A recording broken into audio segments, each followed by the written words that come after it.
హాఫ్లో. First half ఇంట్రెస్ట్గానే ఉందన్న, but second half వచ్చేటికి ఏంటంటే ఏదో ఫేల్బుగా ఏదో సీరియల్ తాగినట్టు తాగుతుందన్న, సాగదీసి ఆ క్లైమాక్స్లో మొత్తానికి దొంగ పెట్టేశారు.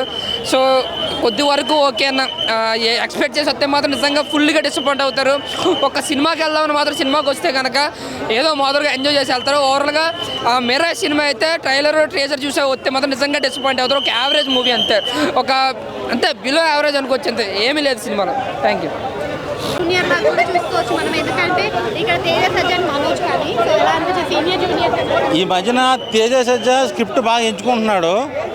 సో ఇలాగే ఎంచుకుంటే ఫ్యూచర్లో పెద్ద హీరో అవుతాడు మన తెలుగులో, స్టార్ హీరోలతో పోటీగా. సో మిరాయి సినిమా ఏంటంటే కొంచెం లేకుంది కానీ బాగుంది. మన చాలా సినిమాలు చూసాం ఆల్రెడీ. 9 పుస్తకాలు ఒక విలన్ సొంతం చేసుకోవాలనుకుంటాడు, హీరో వాటిని కాపాడాలనుకుంటాడు మంచి కోసం. సో క్లైమాక్స్లో శ్రీరాముడు వచ్చి విలన్ అని ఆ బాణంతో అంతం చేస్తాడు, అది చూపించారు. సో ఓవరాల్గా బాగుంది, చిన్నపిల్లలకి అంతకు నచ్చుద్ది, కాకపోతే కొంచెం లేకుంది.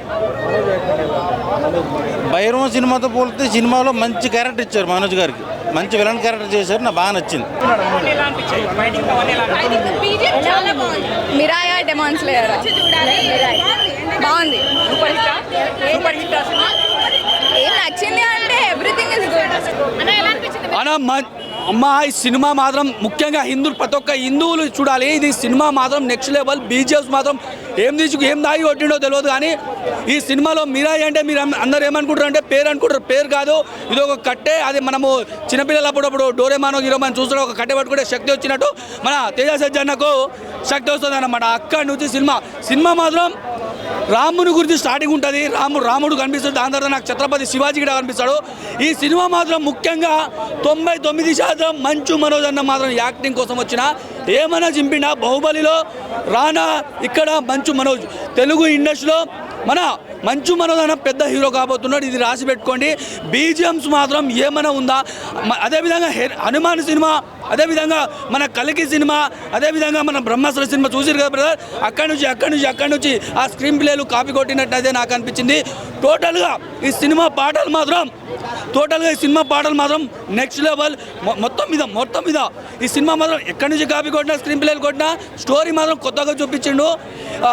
స్టోరీ మాత్రం అక్కడి నుంచి దొంగలించిండు, కాకపోతే కొత్తగా చూపించిండు, కొత్తగా తిప్పి చూపించిండు అన్న మన మేడం. హనుమాన్ రేంజ్లో ఉంది, ఆయన ఎప్పుడు అట్లనే ఉంటుంది. ఆయన ఎప్పుడు నాకు బలం లేడు, బక్కగా ఉంటాడు, అట్లనే ఉంటుంది ఆయన తేజ సజ్జ కానీ యాక్టింగ్. నేను హీరోలాగా ఫీల్ అవ్వడు ఆయన. ఏదంటే ఇప్పుడు ఈ సినిమాలో, ఆ సినిమాలో ఏమి ఇచ్చినాము, హనుమంతుని ఒకటి ఇక్కడ రాయిలాగా ఇచ్చినాము.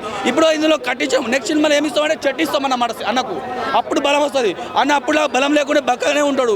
ఈ సినిమా చూడాలంటే మంచు మనోజ్ అన్న కోసం ఏమన్నా జగపతి బాబు గారు, అదేవిధంగా మీరు అన్న నా పేరు, అదేవిధంగా రితికా నాయక్ అని ఒక అమ్మాయి ఉంటుంది హీరోయిన్. ముఖ్యంగా ఈ డైరెక్టర్ ఒక దళిత బిడ్డకు హీరోయిన్కి ఛాన్స్ ఇచ్చినందుకు నేను గౌరవపడుతున్నా. చాలా చక్కగా ఆ హీరోయిన్ ఏమన్నా నటిస్తుందా, ఆ ఫిగర్ ఏముంది ఒక్కొడికి, ఆ ఫిగర్ మాత్రం జబర్దస్త్ ఉందా. మీకన్నా అందంగా ఉంది మేడం ఆ అమ్మాయి. 3.5 మస్తు ఉంది మేడం. ఈ అమ్మాయి కన్నా బాగుంది, హీరోయిన్ మాత్రం ఎక్సలెంట్. ముఖ్యంగా చెప్తున్నాం, నచ్చడం కాదనా అమ్మదాడు కోసుకుడా మూవీ నచ్చడం కాదు, కోసుకుడా ఎక్సలెంట్. ఆ డైరెక్టర్ కాలు మొక్కాలి. పెద్ద సినిమాలు తీశాడు. వాటు మూవీ అవ్వచ్చు, మా బాస్ పవన్ కళ్యాణ్ అవ్వచ్చు. 60 కోట్లలో విఎఫ్ఎక్స్, మ్యూజిక్, క్వాలిటీ, మంచి క్వాలిటీ సినిమా ఎలా తీయాలంటే మిరాయి సినిమా చూసి నేర్చుకోవాల్సిందిగా కోరుకుంటాను. నిజంగా పెద్ద ప్రొడ్యూసర్ ఒక 200 కోట్లు 400 కోట్లు ఏం పెట్టకు, 60 కోట్లలో సినిమాది మంచి తీసిన సినిమా నిజంగా. Thank you. జై హింద్, జై పీఎస్పీకే. మంచు మనోజ్ 2.0 స్టార్ట్ అయింది, ఎవడు ఆపలేడు. ఇంకా ఒక్కొక్కడికి ఊచకోత కోపిస్తున్నారు లోపల మంచు మనోజ్. నెగిటివ్ రోల్స్ తోటి ఆయన మంచు మనోజ్ని ఇలా కదండి మనం చూడాలి, మంచు మనోజ్ని చూడాలన్నట్టు అనిపించింది.